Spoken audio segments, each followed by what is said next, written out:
ఎమ్మెల్యేగా, మినిస్టర్‌గా, ఇప్పుడు డిప్యూటీ స్పీకర్‌గా ఉన్నారు. వీటన్నిటిలోకి ఎక్కువ కష్టంగా అనిపించిందేంటి? నాకెప్పుడు ఏది కష్టం అనిపించలేదు. హ్మ్. అంటే జనాల మధ్యలో ఉండాలి, వాళ్ళకి సర్వీస్ చేయాలి అని ఎప్పుడైతే ఒక రాజకీయ నాయకుడు డిసైడ్ అవుతారో హ్మ్. కష్టం ఏమనిపిస్తుంది ఇంకా. హ్మ్. మనకు లిమిట్స్ ఉంటాయి. ఇంకా దానికంటే ఎక్కువ చేయాలంటే హైకమాండ్ ఉంటుంది. ప్రభుత్వాలు ఉంటే ప్రభుత్వాలు ఇంకా కొద్దిగా ఫెసిలిటీ ఎక్కువ ఉంటుంది. హ్మ్. ప్రభుత్వాలు లేకుంటే ప్రతిపక్ష వాళ్ళకు కొద్దిగా నిధులే కానీ అవే కానీ చేస్తారు. కానీ నాకు అప్పట్లో కాంగ్రెస్ గవర్నమెంట్ ఉన్నా కానీ నాకు అటువంటి ఇబ్బందులు ఏం కాలేదు. హ్మ్. అంటే ఒకప్పుడు నేను కూడా అందులో నా రాజకీయ జీవితం అప్పుడు కార్పొరేటర్గా అవును. 1986లో అక్కడ నుండి మొదలైన అందరు పరిచయాలు ఉంటుండేది. హ్మ్. ఏమి ఇబ్బంది కాలేదు. ఇప్పుడైతే గత 10 ఇయర్స్ నుంచి మా ప్రభుత్వం ఉన్నది, హ్మ్. అసలే ఇబ్బంది అనిపించలేదు. అయితే బీఆర్ఎస్ పార్టీలో చాలామంది చేసే ఆరోపణలు కానీ, బయటకు వచ్చేసిన వాళ్ళు అన్న మాటలు కానీ, ఉద్యమకారులకి అక్కడ చోటు లేదు అన్న మాటకి మీరు కాదు అని చూపించారు. ఉద్యమంలో మీరు యాక్టివ్‌గా ఉన్నారు. మీరు కేసీఆర్ గారితో బాండ్ కూడా ఎక్కువగానే ఏర్పరచుకున్నారు. ఎట్లా సాధ్యమైంది? ఆ సమయాలలో సందర్భాలలో మాకు బాగా క్లిష్ట పరిస్థితులు, అతి క్లిష్టమైన డేస్ కూడా అవి. హ్మ్. ఒత్తిళ్ళు ఉంటుండే, అరెస్టులు, కేసులు ఇవన్నీ ఉండేవి. దానికి దేనికి భయం పడలేదు. ఏమంతా ఒకటే, తెలంగాణ గురించి మా నాయకుడు పోరాటం చేస్తుండు. అలా మన వంతు పార్టిసిపేషన్ ఉండాలి. సూటిగా అది ఒకటే ఉంటుండే. హ్మ్. ఇక ఏమవుతుంది, ఏం పెడతారు, మనం ఏం నష్టపోతాం అని ఏది ఆలోచన చేయాలి. ఆయన ఎప్పుడు కలిసి నడిచినాం, నడుచుకుంటూ వస్తూనే ఉన్నాం. ఏది హ్మ్. ఎక్కడ ఏ ఇబ్బంది అనిపించలేదు. ఎలాంటి పొరపచ్చాలు లేవు మీ మధ్య. కాకపోతే ఈ మధ్యనే ఎందుకంటే కొన్ని రూమర్స్ క్రియేట్ అయినాయి. ఏవి బయటకెళ్ళిపోతారేమో. నేనా హ్మ్. నేను రిపోర్టర్స్ మిమ్మల్ని సూటిగా వచ్చి క్వశ్చన్ చేసిన పరిస్థితిలో మీరు తీవ్రంగా ఖండించారు కూడా. అంటే ఏంటిది నాకు అని? పోవాల్సిన అవసరం ఏముంటుంది. ఒక వ్యక్తిగా నాకు ప్రతిసారి పార్టీ టికెట్ ఇస్తూనే ఉన్నది. అవకాశం ఉన్నప్పుడు క్యాబినెట్లో కూడా తీసుకున్నారు. అవును. మొన్నటిసారి క్యాబినెట్లో తీసుకోకుండా నాకు క్యాబినెట్ హోదా పెట్టి డిప్యూటీ స్పీకర్ ఇచ్చి ఉన్నారు. నాకున్న లోటు ఏమిటమ్మా, హ్మ్. ముఖ్యమంత్రి గారికి మా పార్టీ నాయకుడికి వివిధ కారణాలు, వివిధ అడ్జస్ట్మెంట్స్ ఉంటాయి.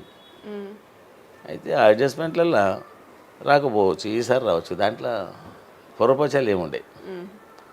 కాకపోతే ఈ మధ్యకాలంలో నేను బాగా కాన్సన్ట్రేషన్ ఇక్కడ పెట్టుకొని అక్కడ వెళ్ళాను. నేను ముందటి నుంచి కూడా వెళ్ళాను. నేను హ్మ్.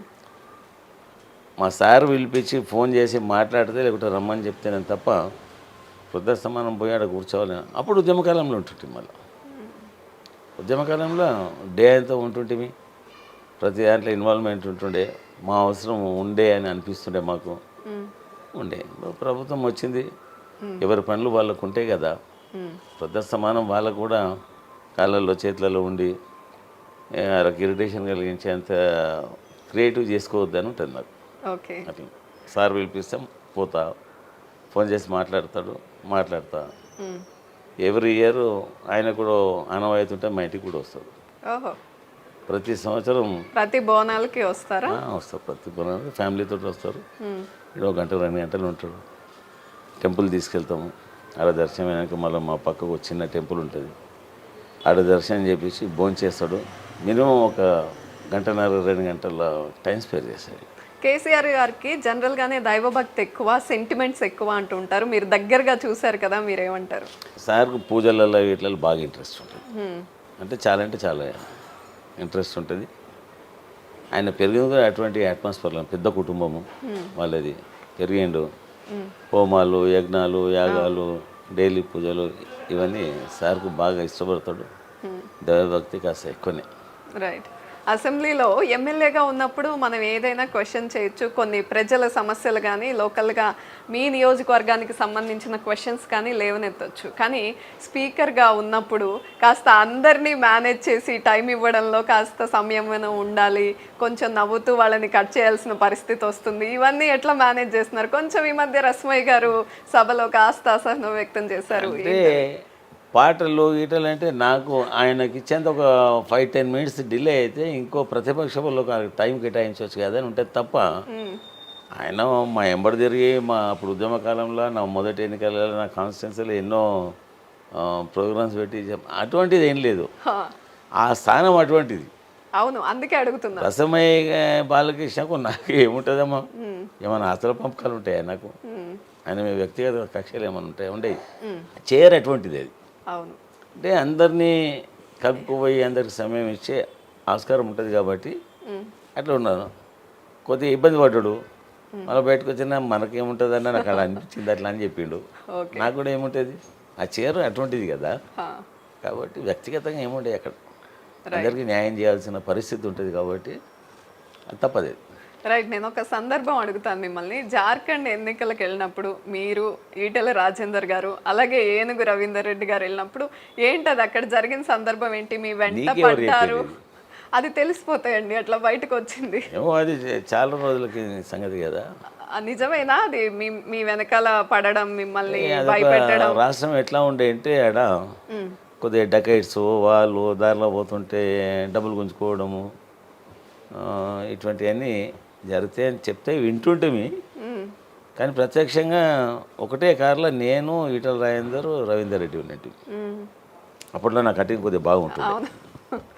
కటింగ్ బాగుంటుండే, కొద్దిగా ఇవన్నీ జరిపేదిగా ఉంటుండే. మిమ్మల్ని కూడా జార్ఖండ్ లోకల్ ఏట్ అనుకున్నారా? అయితే ఆ డోర్స్ ఇప్పొద్దు ఉంటాడు, గ్లాస్ విండో ఇప్పొద్దు అంటాడు మా రాజేందర్, రవీందర్ రెడ్డి గిట.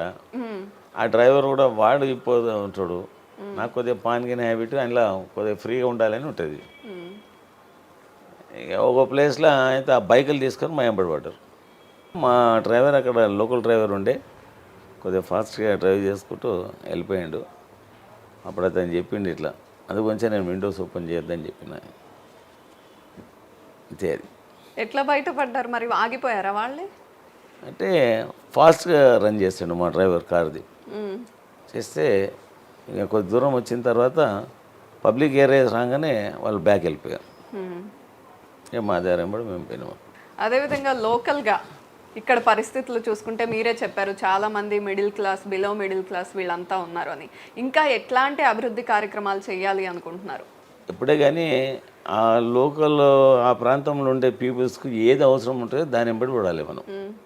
అభివృద్ధి అంటే ఏదో ఒక రోడ్ వేస్తే ఇప్పుడు సామాన్యులకు అందుబాటులో ఉంటుందేమో, అంటే జర్నీ చేసే టైంలో వాళ్ళకు యూజ్లో వస్తుంది. అంటే కొద్దిగా పేద పబ్లిక్ ఉంటారు, పెళ్ళిళ్ళు ఇళ్ళు వస్తాయి, వాళ్ళకు కొద్దిగా ప్రభుత్వం నుండి కళ్యాణ మండపాలు కట్టిస్తే తక్కువలో 10-12 వేలలో అయిపోతాయి. అదే కళ్యాణ మండపం ఇంకో బయట చేస్తే 2 to 3 lakhs ఉంటుంది. ఇట్లా అటువంటి ఎడ్యుకేషన్ ఇన్స్టిట్యూట్స్, హాస్పిటల్స్, గవర్నమెంట్ ఆ ప్రయత్నంలో భాగంగానే మల్టీపర్పస్ హాల్ని తీసుకొచ్చినట్టున్నారు. అది దృష్టిలో పెట్టుకొని ఫస్ట్ అది చేసినా, దానిపైన సెట్విన్ ట్రైనింగ్ ఇన్స్టిట్యూట్ పెట్టినా, మళ్ళా ఓ పక్కకు ఉన్న ఆఫీస్ ఉంటుంది. ఇప్పుడు లాలాపేటలో ఒక కళ్యాణ మండపం కడతా ఉన్నా, దగ్గర పడేది అది. అడ్డగుట్టలో ఒకటి కడతా ఉన్నా. బౌద్ధనగర్ కూడా ప్రపోజల్ ఒకటి పెట్టిన కళ్యాణ మండపానికి. అంటే వీటన్నిటికీ ప్రయారిటీ. హాస్పిటల్స్, అడ్డగుట్టలో ఒక హాస్పిటల్, తార్నాకలో ఒక హాస్పిటల్, ఇక్కడ మా దగ్గర కుటివేలుడు అని ఒక ఓల్డ్ హాస్పిటల్, అదంతా రిమాలిజ్ చేసి కొత్త ఫ్లోర్స్ పెంచేసి కొద్దిగా అన్ని విధాల యూజ్లోకి వచ్చేటట్టు హాస్పిటల్స్ కనిపించాలని ఫండ్స్ కూడా అలాట్మెంట్ చేయడం జరిగింది. ఉన్నాయని డిస్మెంటల్ కూడా చేసేస్తారు అక్కడ. మెయిన్లీ మా రిపోర్టర్స్ ప్రజల్లోకి వెళ్ళి ఇక్కడ పరిస్థితుల గురించి అడిగినప్పుడు వాళ్ళు ముఖ్యంగా చెప్పింది గవర్నమెంట్ డిగ్రీ కాలేజ్ అలాగే ఇంటర్మీడియట్ కాలేజ్ని తీసుకొచ్చారు, అది మాకు చాలా హెల్ప్ఫుల్ అయ్యింది. అంటే అక్కడ చాలామంది నాకంటే గతంలో ఎన్నికలలో పోయి ఎమ్మెల్యేస్ అయిన వాళ్ళు చాలామంది ఉన్నారు. ఇక్కడ జూనియర్ కాలేజ్ డిమాండ్ ఉండే వాళ్ళకు, డిగ్రీ కూడా అడగలే. జూనియర్ వరకు అడిగారు. జూనియర్ కాలేజ్ అంటే అందరూ తెస్తున్నామని దాని పేరు వాడుకొని ఎన్నికలలో పోయిన చేస్తారు. నేను ఎన్నికలలో ఏ వాగ్దానం చేయలేదు, ఎప్పుడు చేయకూడదు. ఎప్పుడు మీరు ఎందుకు చేయాలి? నాకు గుర్తుపట్టాలి. నాకు ఓటు వేసిన పీపుల్స్కి అవసరం ఏదుందని నాకు తెలియాలి కదా, లేకపోతే ఎమ్మెల్యేగా నేను అన్ఫిట్ కదా. అట్లా అని చెప్పేసి నేను ఎమ్మెల్యేకి గెలిచిన తర్వాత మా ప్రభుత్వం రాగానే ముఖ్యమంత్రి గారి దగ్గర పోయేసి జనరల్గా బాగా ఫ్రీ ఉంటా, భోజనం చేద్దాం, లంచ్ టైం ఏందో అని అంటే నాకు సంతకం కావాలి అని. అప్పటికి 12 సంవత్సరాలు ఏమో అయింది. టీడీపీ రాజశేఖర రెడ్డి గవర్నమెంట్ ఉన్నప్పుడు కూడా బ్యానే ఉండే. అవునా? బ్యాన్ ఎందుకండి? పిల్లలు వచ్చేవాళ్ళు కదా కాలేజెస్కి? అసలు ఇక్కడ కాదు, ఎంటైర్ స్టేట్లో బ్యాన్ ఉండే. అదే ఎందుకు అంటే ఇక మాకు అర్థం కాదు. రీజన్స్ టీడీపీ కాంగ్రెస్ 2 ప్రభుత్వాలు ఉన్నప్పుడు కూడా బ్యానే ఉండేది. ఇక ఫస్ట్ తెలంగాణ స్టేట్లో మొట్టమొదటి junior college degree college permission ఇచ్చింది, శాంక్షన్ తీసుకుంది ఈ సికింద్రాబాద్ ఎమ్మెల్యే పద్మరావు తీసుకుని. దాని తర్వాత ఇప్పుడు అసెంబ్లీ సెగ్మెంట్కు ఒక్కోటి జూనియర్ డిగ్రీ కాలేజ్ దానికి ఇప్పుడు ఇస్తూ ఉన్నారు, కానీ ఆ కాలంలో బాగా ఇబ్బందులు ఉంటుండే. ఒక కాలేజ్ తీసుకురావాలంటే బాగా శ్రమతో కూడిన పని ఉంటుండే. మీరు చెప్పగానే ఎట్లాంటివి ఎదురయ్యాయి మీకు, అంటే సీఎం గారి తరఫు నుండి కానీ ఏదైనా సరే ఎట్లాంటి డిస్కషన్ వచ్చేది? నేను ఏం లేదు, పోయినా నేను ఇవన్నీ తయారు చేసుకొని పోయినా, లంచ్ టైం అవుతుంది, భోజనం చేస్తాం రానున్నాడు. నాకు ఒక చిన్న పని ఉందో అన్న, ఏందో అంటే నాకు ఒక జూనియర్ డిగ్రీ కాలేజ్ మీరు శాంక్షన్ ఇవ్వాలి అని అన్న, సంతకం పెట్టాలి మీరు అన్న. దాంట్లో భోజనం చేసాక పెడుతుందా అన్నాడు. లేదు లేదు ఇప్పుడు పెట్టాల్సిందే నాకు అన్న. భోజనం కూడా చేయనివ్వలేదా మీరు? అంటే ఇట్లనే డోర్ ఉంటుంది, కిందిలో పడ్డాడు, భోజనానికి పోతాం. అరే ఇస్తా అంటున్నాం కదా, టేబుల్ మీద సంతకం పెడతా డైనింగ్ టేబుల్ మీద అన్నాడు. నిలబడి సంతకం పెట్టవచ్చనా, ఏం కాదు ముందు సంతకం పెట్టు వెనక సిరి తిందామని. కొద్దిగా మొండికి వెళ్తూ ఉంటాయి దాన్ని, అంటే ఏదో దానికి పనికిరాని విషయాలు లేదు, పనికొచ్చే విషయాల్లో మొండికి పోతాను. ఈ మొండి పట్టుదల ఇంకా ఏడవో నువ్వు అని చెప్పి నిలబడే సంతకం చేసాడు, ఇచ్చేసాడు.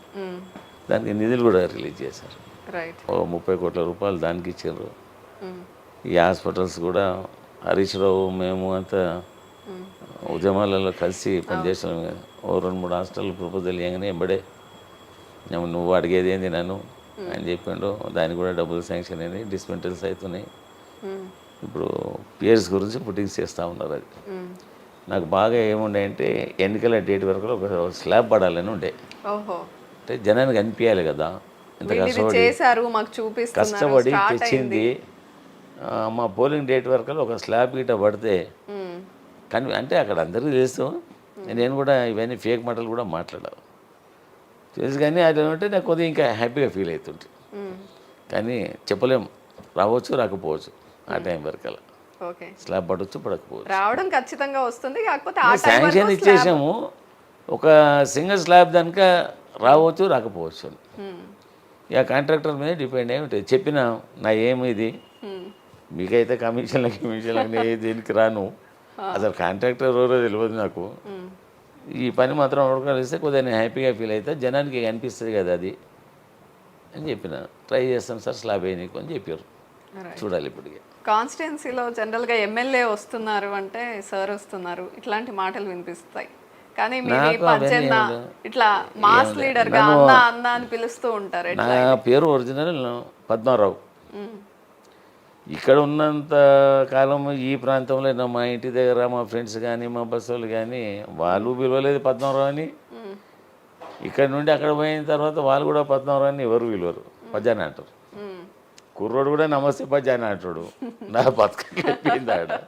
పెద్దోళ్ళు పద్యాన్ని అంటారు, అందరికీ అన్నే. నాకంటే పెద్దోళ్ళు కొద్దిగా ఏజ్డ్ ఉంటారు కదా, వాళ్ళు కూడా అన్నానే అంటారు. ఓసారి హ్యాపీగా అనిపిస్తుంది, ఓసారి ఇబ్బంది అనిపిస్తుంది. మా ఎంబడిన వాళ్ళతో ఎవడైనా స్టూడెంట్ చిన్నోడు ఉంటాడు, గిద్దరే ఉంటాడు, నమస్తే పద్యాన్ని అంటాడు, కెరారా అంట, నా బతుకు ఇట్లా అయిపోయిందిరా ఏం చేయాలంట. అంటే నేచురల్గా ఉంటాను నేను కాబట్టి వాడిని అట్లా అంటుంటుంది. అయితే అది ఏమి ఎమ్మెల్యేగా వాళ్ళు ఫీల్ గారు, నేను ఎమ్మెల్యేగా ఏదో క్యాబినెట్లో ఉన్నామో క్యాబినెట్ అని నేను కూడా ఫీల్ గాను.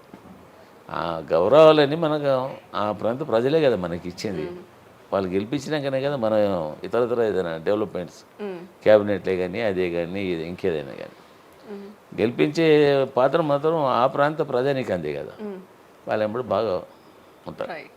అదేవిధంగా మీ పార్టీ వార్డు కార్యాలయాలు అని దేశంలో ఎక్కడ లేని విధంగా స్టార్ట్ చేశారు. దానివల్ల వివిధ శాఖలకు వెళ్ళే పని లేకుండా అక్కడే పని జరుగుతుంది, త్వరితగతిన పరిష్కారం అందుతుంది అనే ఉద్దేశంలో స్టార్ట్ చేశారు. ఓ రేంజ్లో వాస్తవాలు ఇవి.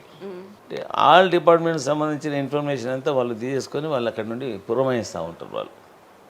అయితే అది మంచిగానే అనిపిస్తుంది కదా. ఒక్కో డిపార్ట్మెంట్ అది ఇప్పుడు జిహెచ్ఎంసీకి ఒక ప్లేస్లో పోవాలి, మెట్రో వాటర్ వర్క్స్ ఒక ప్లేస్లో పోవాలి, ఒక ఎంఆర్ఓ ఆఫీస్ ఒక ప్లేస్లోకి పోవాలి.